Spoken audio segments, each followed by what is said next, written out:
Horses are creatures of habit. They say, before this person has a chance to kick me in the rib, I'm going to walk off. And we allow them to do it. So I will do it everywhere I go. I'll stop the horse, release, sit, hold, and I'll flex him.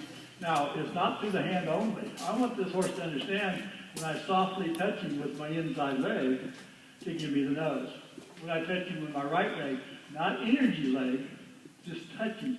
It's like touching the hair on his side. If he can feel a fly and flick that off, you see horses flick those flies off, he can feel my leg come in and touch the hair. That tells him, I'm not literally feeling a rib push. I'm saying, for him to move his nose to the right, he has to move his rib to the left, slightly. So my leg, I'm trying to associate my leg. So I'm going to touch him with the hair. He doesn't give to the leg. I'm going to give him a quick little pull and say, pay attention to that. Not to this. Pay attention to that leg. When they do it, I'm going to release the leg and let him go back to neutral. So he should do this anywhere you want it to stop, that you flex it off of the inside leg. So I'm going to flex him around here a little bit and see what he knows through his face. So I'm just what I call dental flossing a little bit, and releasing. As soon as he gives me his chin, I'm going to release him. He gives me his chin, I'm going to release him. He is, Brenda, what did you say, he's half Arab? Yes, it's grandfather by Kimo Sabi. So he's an upright built horse, cute horse, like him.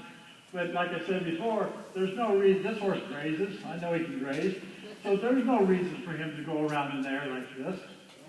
I mean, there is, because that's how he's built, how his ancestors did, but there's no reason that I can't say, through my leg and my hands, you need to go down.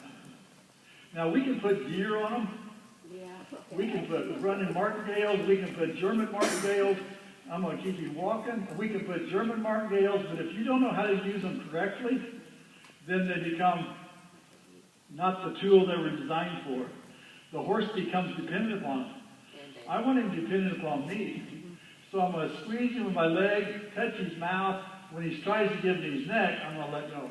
And now, this is the same thing I do to babies. I say, hey, good boy, stretch that neck. Get down there, get soft. I'll leave him alone for a minute. Let him touch around. Keep encouraging him. Then I'll take a hold of him a minute. Say, hey, let's try to lower that neck again. I'm going to squeeze in my feet. He's going to resist. Every time he resists, I'm going to let go. Squeeze in my feet. Resist. Good. Good boy. Good boy, and let go. There's no reason why this Arab can't walk around like a quarter horse. Quarter horse in him, so it's there. We'll get half of it out of him now. Maybe half his neck will get down. So we keep playing with that a little bit.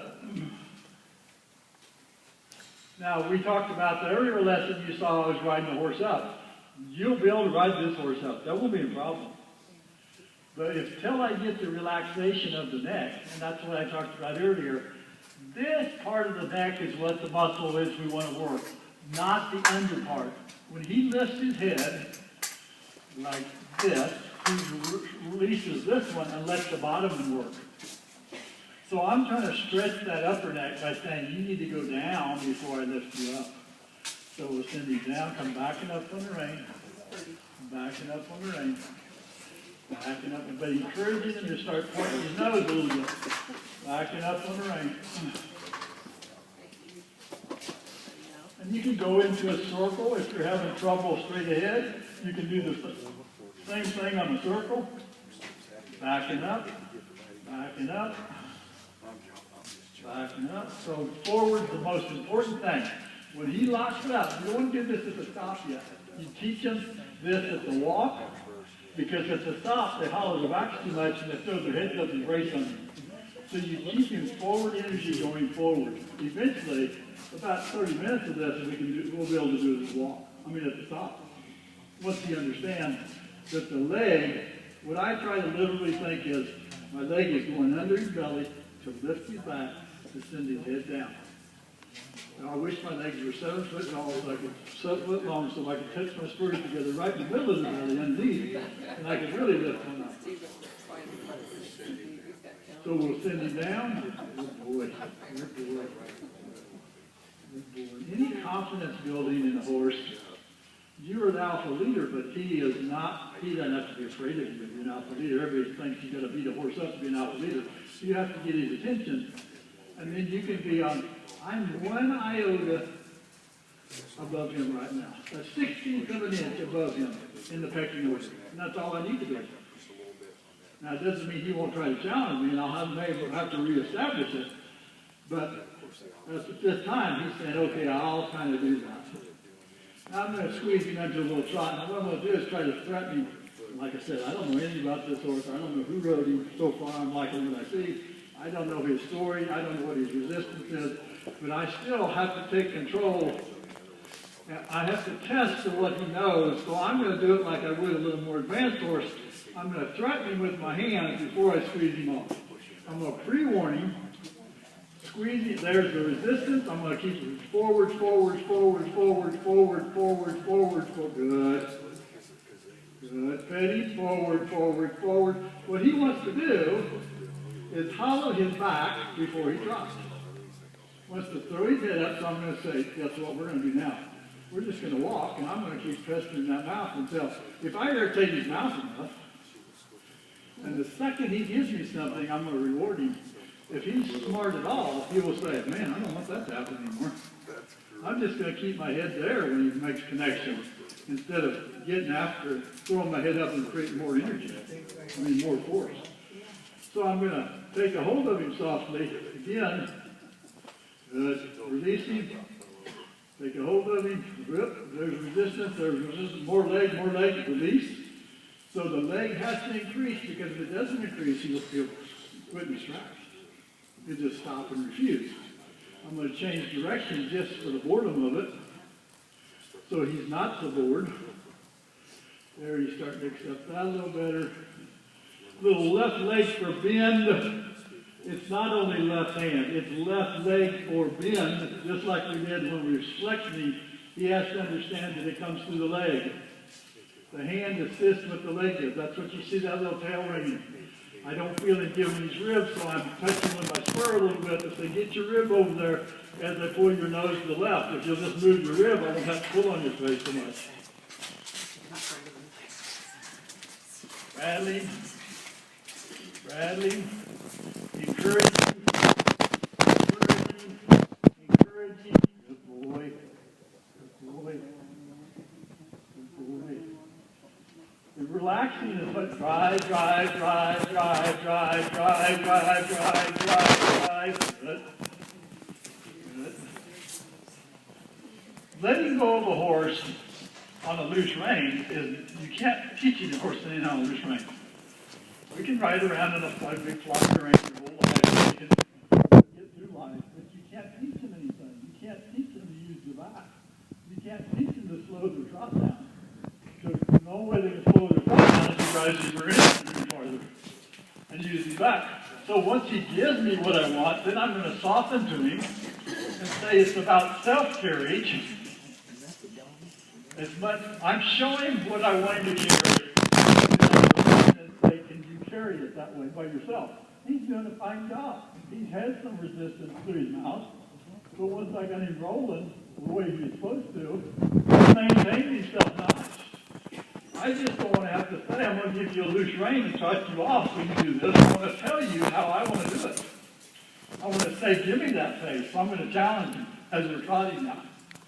I'm going to say, give me some more face. Give me some more neck down as we're trotting. Give me some more neck down. Give me some more neck down as we're trotting.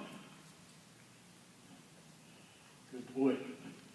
Give me some more neck down as we're trotting.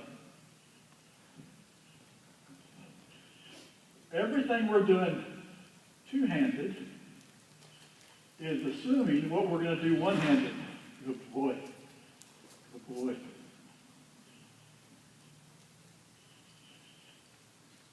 We don't, if you've noticed, Old school was we used to do this. We'd separate outside their hips and we'd grab them. But how am I going to do that two-handed? I mean one-handed, when I ride him one-handed. I want to keep my hands close together and come back and up on the rein. Like my two hands are one.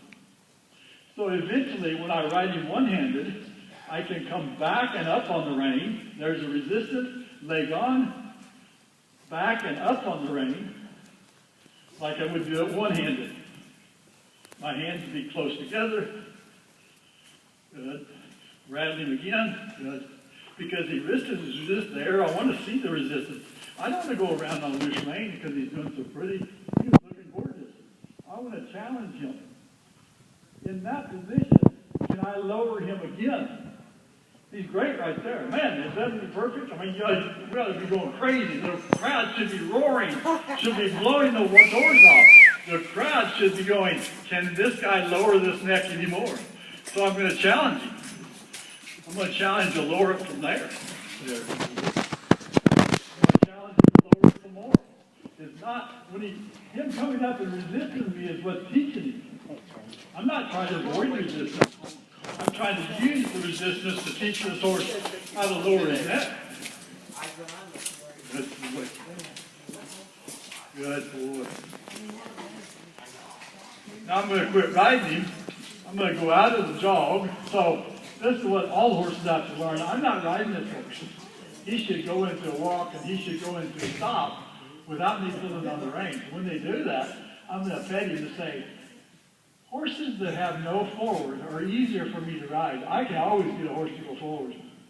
I don't like a horse that runs off of me anytime he wants to. I want him to know, hey, this is the best place for you to be. I will tell you this, the horse that does this is the hardest horse to ride because it's a resistance. They're going to say, I'd rather do this than anything in the world. But if I get him to understand that I'm the alpha leader and he has to go forward, then he'll be waiting and trust me for everything. And all I have to do is quit riding and it's over. There's no dance. There's no, they go, oh, thank you, I'll get to stand still. Rather than dancing and prancing and running around the pen. So when I stop once, I'll do the same thing. I'll praise him. I'll flex him.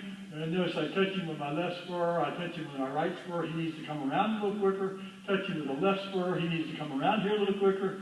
Now that I'm feeling him out, I can say, I can be a little more aggressive to you in the little time I have to ask you to respond to me quicker when I touch you with those spurs. It's not a slow lollygag.